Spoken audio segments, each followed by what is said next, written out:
Au village artisanal, c'est plutôt la grogne face au sujet de la rotation.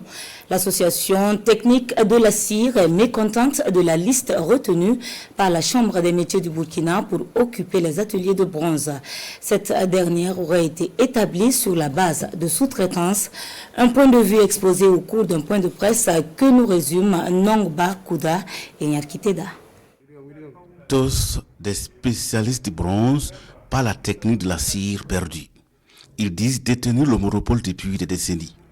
Les connaissances sont transmises de génération en génération. Et face à la presse, ils expriment leur étonnement de voir qu'aucun d'eux ne figure sur la liste des sélectionnés pour occuper les stands de bronze au village artisanal pour les 5 années à venir, alors qu'ils disent remplir les conditions. Par rapport aux critères en fait même qu'on nous a présentés et par rapport au matériel qui a été demandé, et nous estimons en fait même que dans notre association, nous sommes au-dessus de ces critères-là. Et nous demandons en faire réparation parce que c'est un droit. C'est une chose carrément qui ne s'est pas passée carrément dans la transparence, comme le directeur en fait même de l'artisanat carrément nous fait savoir. Ils estiment être les maîtres du bronze. Ils sont formateurs des formateurs ici au Burkina. Ils forment également hors du pays, en Afrique et en Europe.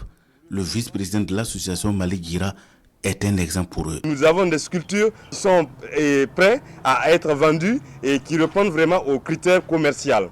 Et comme nous répondons à tous ces critères, et nous sommes des formateurs. Parce que nous sommes des formateurs, pourquoi? Parce que si vous voyez bien, c'est dans ce quartier, le quartier des fondeurs, dont le nom l'explique, Nyoksen, à Morée. Donc nous sommes dans ce quartier-là où l'histoire du bronze est née.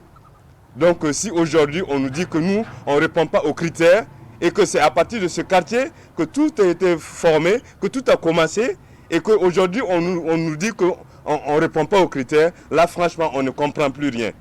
Pour ce faire, ils demandent à la CMABF, la Chambre des métiers de l'artisanat du Burkina, de reconsidérer la sélection et de mettre en avant la transparence.